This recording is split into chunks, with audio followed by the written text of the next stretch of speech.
ത്രിയേക ദൈവത്തിൻ്റെ അതിപരിശുദ്ധ നാമം വാഴ്ത്തപ്പെടുമാറാകട്ടെ.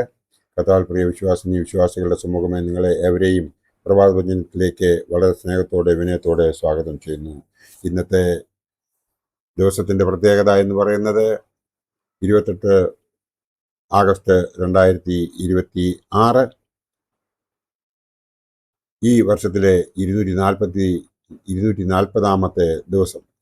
ഇവൻ എൻ്റെ പ്രിയപുത്രൻ എന്നതാണ് ഇന്നത്തെ ധ്യാന വിഷയം. ഇവൻ എൻ്റെ പ്രിയപുത്രൻ.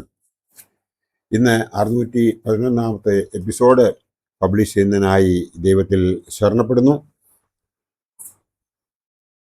യേശു ക്രിസ്തുവിൻ്റെ സ്നാന സമയത്ത് കേൾക്കുന്ന സ്വർഗീയ ശബ്ദം ഇവൻ എൻ്റെ പ്രിയപുത്രൻ എന്ന വെളിപ്പെടുത്തലിൽ തുടങ്ങുന്നു.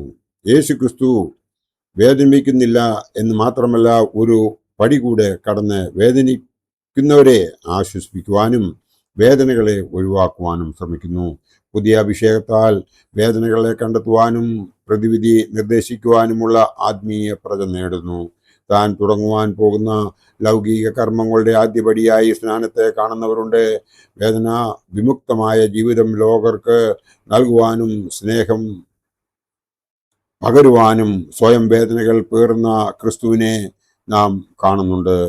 കാൽവറിയിൽ ഏൽക്കുവാൻ പോകുന്ന സ്നേഹബലിയുടെ പ്രതിനിധാനമായി ജലത്തിലുള്ള സ്നാനത്തെ കാണുന്നവരും ഉണ്ട്. ഏത് കാര്യത്തിലും മുൻകൂറിയായി ചില സൂചനകളുണ്ട്.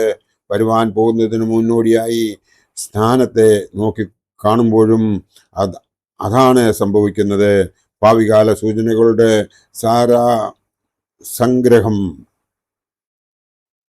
യോർദാൻ നദിയിലെ സ്നാനത്തിലുണ്ടെന്ന് കരുതുവാൻ കഴിയും. യോർദാൻ നദി കടക്കുന്നതിനെ മരണത്തോട് ഉപമിക്കുന്നത് അറിവുള്ള കാര്യമാണ്. വേറെ ചില സംസ്കാരങ്ങളിൽ നദിയെ ജീവനോട് ഉപമിക്കാറുണ്ട്. രണ്ടും ഒരുതരം ഒഴുക്കാണ്. ഒരുപക്ഷെ ദിശാവ്യത്യാസം ഉണ്ടായിരിക്കാം. അഖണ്ഡയോഗ എന്ന അനുഭവത്തിൽ ദിശയില്ല. എല്ലാം സ്വാനുഭവത്തിൻ്റെയും സാഫല്യത്തിൻ്റെയും കാര്യങ്ങൾ മാത്രം. അല്ലെങ്കിൽ സാരത്തിൻ്റെ പര്യായങ്ങൾ. സ്വർഗത്തിൽ നിന്നുള്ള പ്രഖ്യാപനത്തിന് അതിൻ്റേതായ ഭംഗിയും ഈടുമുണ്ട്. 4 കാര്യങ്ങൾ ഇതിനോടനുബന്ധിച്ച് നാം പഠിക്കേണ്ടതായിട്ടുണ്ട്. ആശയവിനിമയത്തിൻ്റെ താക്കോൽ ഘടകങ്ങൾ പോലെ ഇവ സുവിദിതമാകുന്നു. ഒന്നാമത്തേത്, ആരാണ് ഈ പ്രഖ്യാപനം നടത്തുന്നത്? സ്വർഗത്തിൽ നിന്നുള്ള ശബ്ദം എന്നതിന് പല വ്യാഖ്യാനങ്ങൾ പറയുന്നവരുണ്ട്. സ്വർഗത്തിലും ഭൂമിയിലും അധികാരമുള്ള ശബ്ദമാണ് അന്ന് മുഴങ്ങിയത്. അത് ക്രിസ്തുവിന് വേണ്ടി മാത്രമുള്ളതല്ല, ചുറ്റുമുള്ളവരുടെ സാക്ഷ്യത്തിനായിട്ടുമുള്ളതാണ്. അതുകൊണ്ടാണ് മത്തായി ശ്ലീഹായും സാക്ഷ്യത്തിന് മുതിരുന്നത്. ഈ ശബ്ദം എല്ലാ കാലത്തേക്കും ഉള്ളതാണ്. രണ്ടാമത്തെ കാര്യം എന്ന് പറയുന്നത്, ആർക്കു വേണ്ടിയാണ് ഈ പ്രഖ്യാപനം? ആശയവിനിമയത്തിൽ പ്രേക്ഷിതൻ പോലെ സ്വീകർത്താവും ആവശ്യമാണ്. വളരെ സൂക്ഷ്മതയോടെ പഠിച്ചാൽ ഇവൻ എൻ്റെ പ്രിയപുത്രൻ എന്നും ഇവനിൽ എന്നുമുള്ള 2 കാര്യങ്ങളിൽ സന്ദേശത്തിൻ്റെ സത്തയുണ്ടെന്ന് കാണാവുന്നതാണ്.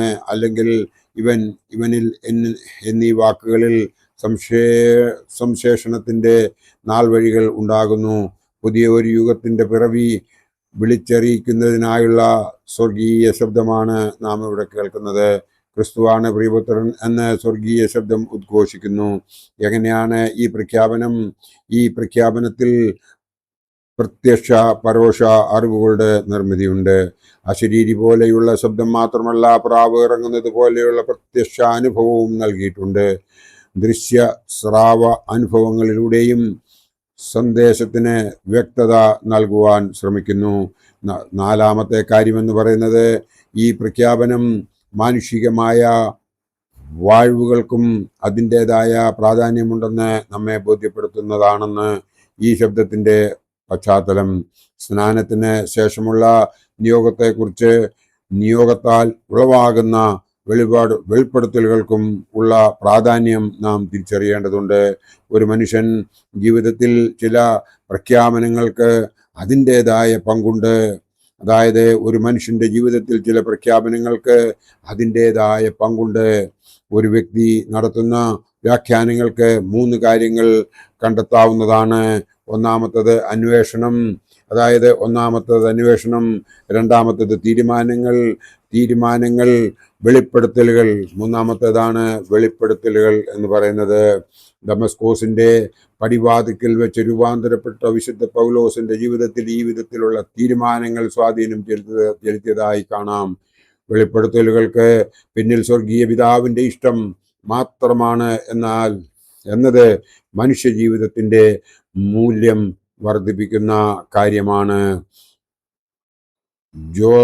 ജോനാഥൻ ഗോഫോർത്ത് ചൈനയിൽ മിഷണറി ആയിരുന്നു. ബോക്സർ യുദ്ധകാലത്ത് 1000 കിലോമീറ്ററിലധികം ഓടി പലായനം ചെയ്യേണ്ടതായി വന്നു.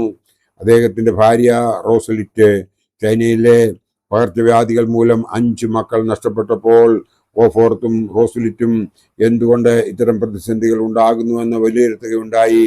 ഉത്തരം ലഭിക്കാത്ത അനേകം ചോദ്യങ്ങളിലൂടെ കടന്നുപോയ ദമ്പതികൾ ഒടുവിൽ ഒരു പ്രഖ്യാപനത്തിലെത്തി.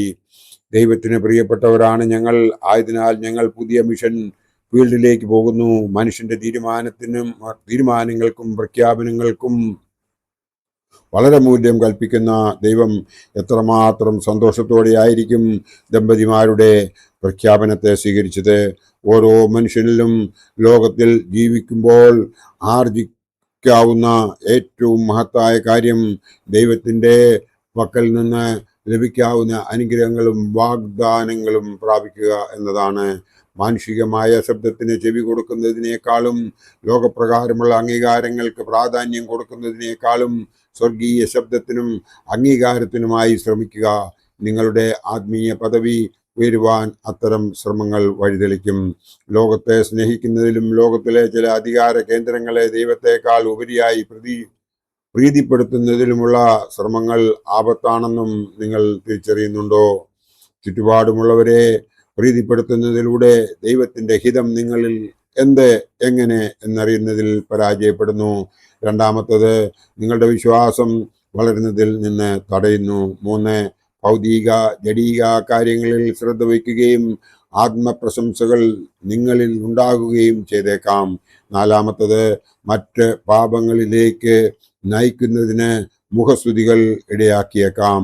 5 സത്യം ഒഴികെ മറ്റെല്ലാറ്റിനും അഭിരമിക്കുന്നവരായി നിങ്ങൾ മാറുന്നുണ്ടോ? 6 ഏറ്റവും പ്രാധാന്യമുള്ളതിൽ നിന്നും നിങ്ങളുടെ ശ്രദ്ധ അപ്രധാനങ്ങളായ കാര്യങ്ങളിലേക്ക് മാറിയേക്കാം. 7 മറ്റുള്ളവരുടെ പ്രീതിക്കായുള്ള പ്രയത്നങ്ങളിൽ നിങ്ങളുടെ സന്തോഷം കുറഞ്ഞു പോയേക്കാം. നിങ്ങൾ പരാതിക്കാരും പരിഭവക്കാരും ആയേക്കാം. ഒരു മനുഷ്യന്റെ ജീവിതത്തിലെ ഏറ്റവും സന്മാർഗമായ കാര്യം ദൈവത്തിന്റെ പ്രിയം പിടിച്ച് പറ്റുക എന്നതാണ്. അത്തരം വ്യക്തികളിൽ വിശ്വാസത്തിന്റെ പുതുവസന്തം ഉണ്ടാകുന്നു. നമ്മുടെ ജീവിതത്തിൽ സ്വർഗാത്മകമായ കാര്യം ചെയ്യുവാൻ നമുക്ക് സാധിക്കുന്നുവെങ്കിൽ, ദൈവത്തിന്റെ പ്രിയം പിടിച്ചു പറ്റുവാൻ നമുക്ക് സാധിക്കുന്നുവെങ്കിൽ ദൈവം നമ്മളെ അനുഗ്രഹിക്കും. അതിന് യാതൊരു സംശയവുമില്ല. അങ്ങനെ ദൈവത്തിന്റെ പ്രീതി നമ്മൾക്ക് ലഭിക്കണം എന്നുണ്ടെങ്കിൽ നാം നമ്മെ തന്നെ അവൻ്റെ തൃപ്പാദത്തിൽ സമർപ്പിക്കേണ്ടതുണ്ട്. അങ്ങനെ നാം അവൻ്റെ തൃപ്പാദത്തിൽ നമ്മെ തന്നെ സമർപ്പിക്കുന്നുവെങ്കിൽ അവൻ നമ്മുടെ എല്ലാ കാര്യങ്ങളും നോക്കിക്കൊള്ളും. നമ്മളുടെ എല്ലാ ചിന്തകളും അവൻ്റെ പക്കൽ വയ്ക്കുക. അവൻ നമ്മളെ വഴി നടത്തും. നീതിമാനായി ജീവിക്കുവാൻ നാം